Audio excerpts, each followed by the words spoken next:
October 7th, more than 1,200 Israelis were slaughtered by Hamas terrorists. More than 300 of them were women. Some of these women were murdered twice. The first time, when bloodthirsty Hamas terrorists committed shocking acts of sexual violence against them. They abused Israeli women. They mutilated Israeli women. They raped Israeli women. In certain cases, they did so in front of their loved ones. The second time these women were murdered was when terrorists put a bullet in them. In at least one case, this happened simultaneously. Let that sink in. Today, you will hear abundant evidence of these atrocities.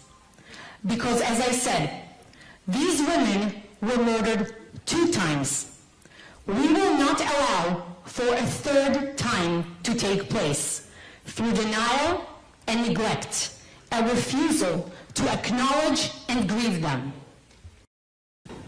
Distinguished colleagues, members of Congress, women's rights leaders, friends, I want to thank you all for joining us today.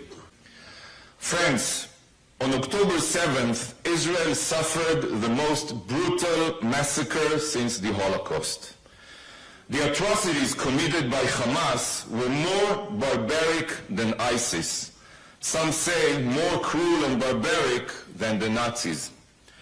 Babies were murdered and beheaded. Families were bound together and burnt alive. Children were executed in front of their parents and parents in front of their children. But tragically, Hamas's heinous war crimes and crimes against humanity did not end there. On October 7th, Hamas perpetrated rape and sexual violence, exploiting these unforgivable crimes as weapons of war.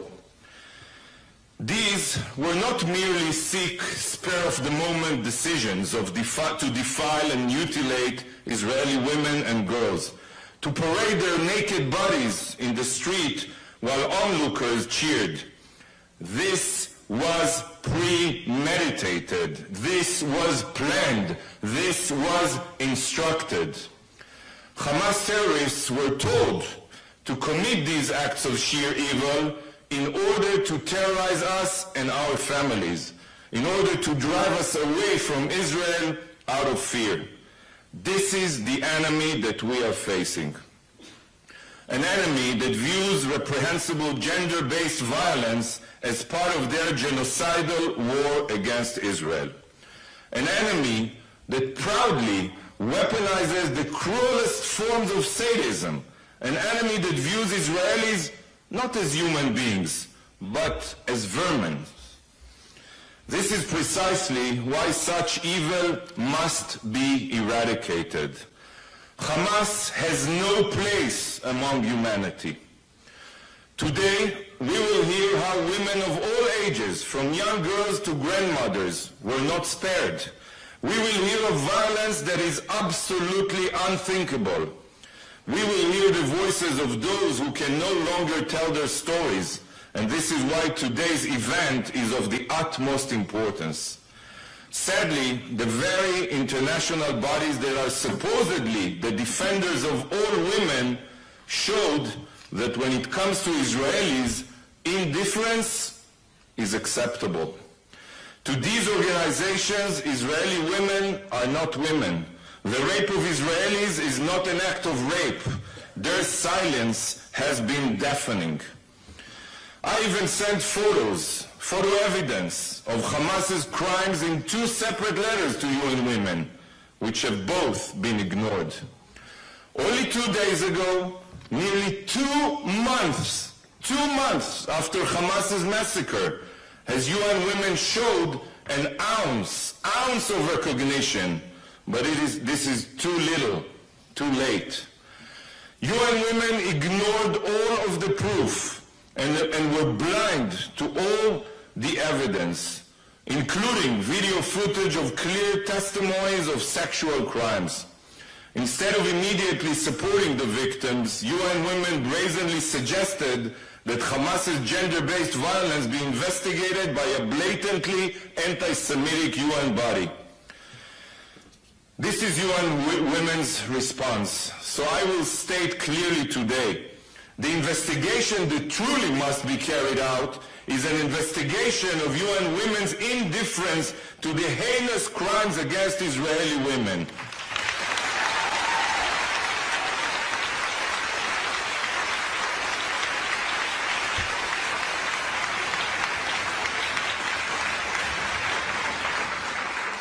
Although this is heartbreaking, not only for Israelis, but for all women, we must not despair.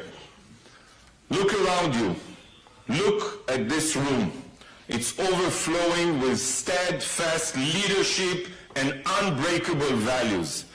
Every person here is willing to stand up to immorality and vile crimes, to hear the stories of the victims who can no longer tell them, and to amplify their voices worldwide. Despite the short notice, we received overwhelming support for this event.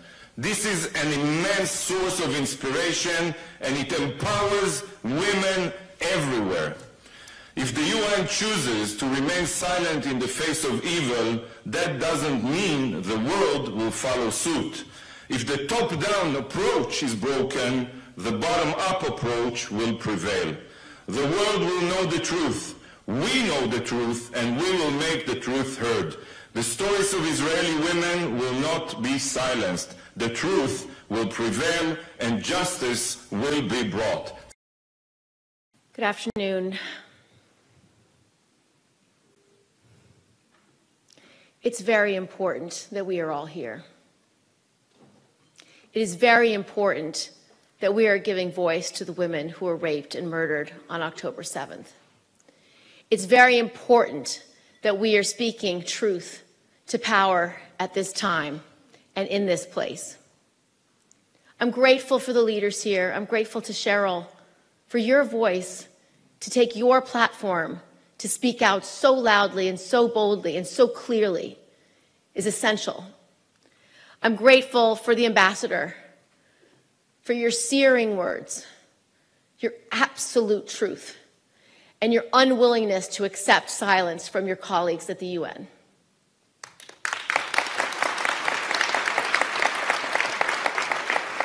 I want to thank Sheila and for the National Council of Jewish Women for standing so firm, for refusing to be silenced in this moment, and to bring the world community to bear.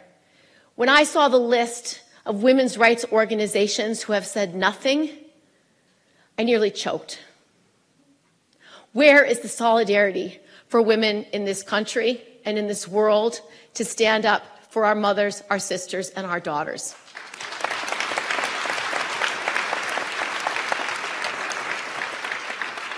The horrific acts committed on October 7th by Hamas are truly indescribable. I've seen much of the raw footage. It takes your breath away in the sheer level of evil it depicts.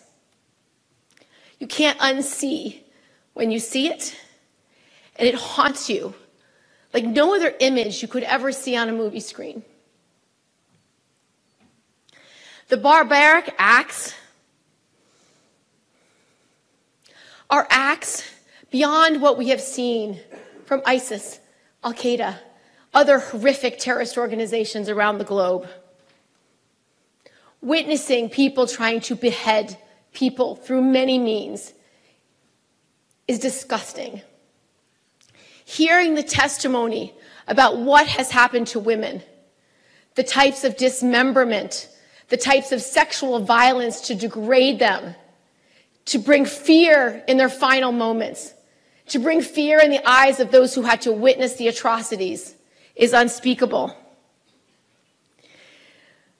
While it is very hard to tell these stories, while some don't want to show the actual videos and pictures.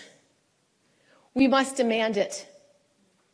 We have to demand that people see what happened and to know it is truth.